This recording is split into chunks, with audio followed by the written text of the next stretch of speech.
Hello. I love Super Nintendo. I eat, sleep and live everything SNES. I love Super Nintendo. Okay, a riddle for you. What do Ravioli, the Harry Potter films and Starwing on the Super Nintendo have in common? No ideas? Well, they are all things that I have never experienced, but still hate. Now, let's be honest, we all do it, don't we? Don't judge a book by its cover, that's what they say. But at some point in our lives, everybody does exactly that.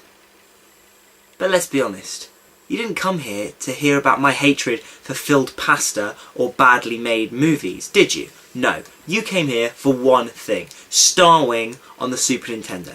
Well, I am going to do what I told myself long ago I would never do. I am going to give this game a chance. So, let's plug it in.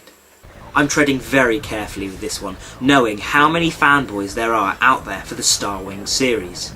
Starwing, or Starfox as it was known in the US, was released on the SNES in 1993 and received instant success. It was the first 3D Nintendo game, and as a result, the game is made up of a number of 3D rendered polygons. The game sees you playing as Fox McCloud, who is expected to defend his home Cornelius from Andros. I don't know who or what Andros is, but I assume it is this giant monkey head that you see on the game over screen. Maybe? I don't know. Fox McCloud and his three buddies fly spacecraft, and the game is a first-person, third-person shooter across a number of different space and planet terrains. Some levels see you flying through asteroid belts, whereas others see you flying over the land of Cornelius. At the end of each level is a boss baddie that requires a bit of shooting, and it is generally safe to say that everything in this game, from spaceships to giant robots and even buildings, are trying to kill you. As already said, this game has a huge cult following. So, finally, it is time to find out if there is something in their fandom, or if I have been right all along about Starwing on the Super Nintendo.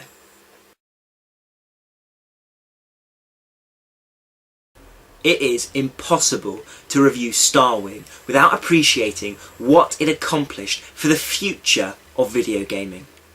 Starwing was released right at the beginning of 3D gaming, and in 1993 no one was doing it better than Nintendo.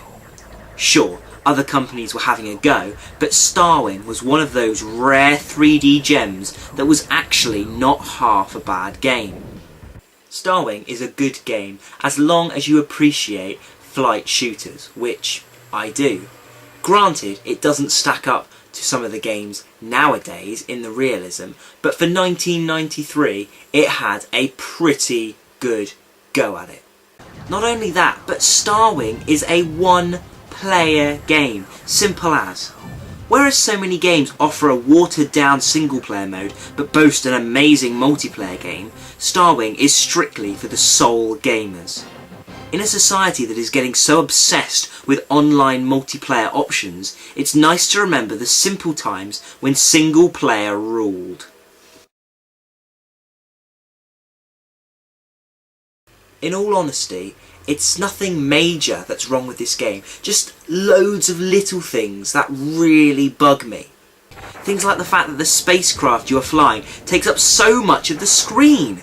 What chance do I have to dodge things when I fill the entire screen and can barely see projectiles flying towards me? And what are these things meant to be? So, okay, I kind of recognise those things that are supposed to be ships, but the rest have me completely confused.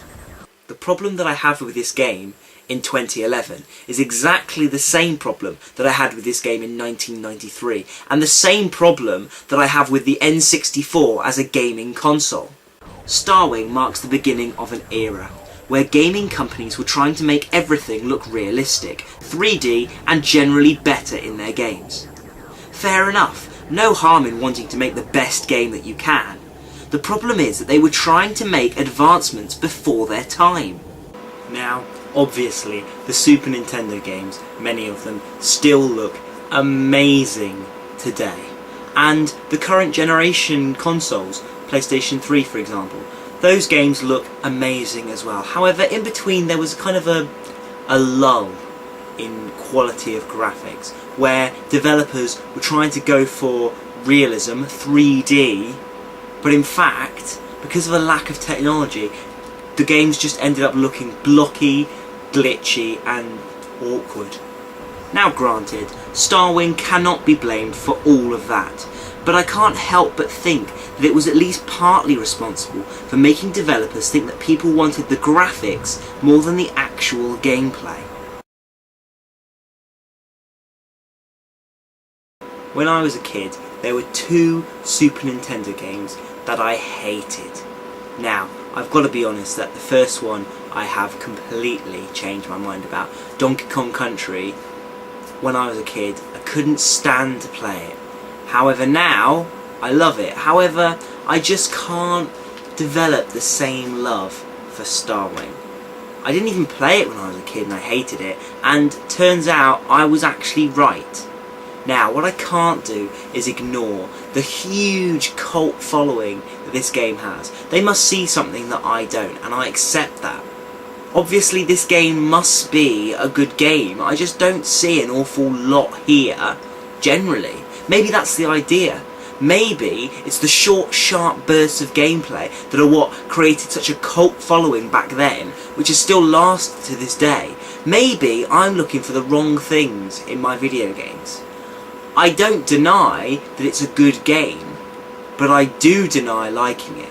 I still hate Starwing. I was absolutely spot on in my opinion about all the things that were bad about the game. At least now, I can say that because I've tried it.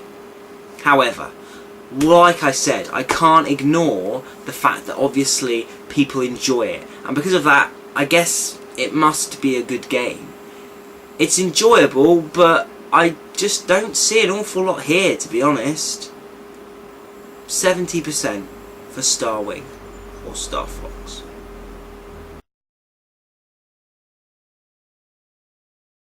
Starwing is a good game, but I'm afraid it just couldn't win me over. Now, to get the awful, stale taste out of my mouth, what I'm going to do next time is play a great, but completely underrated Super Nintendo game. Don't miss it.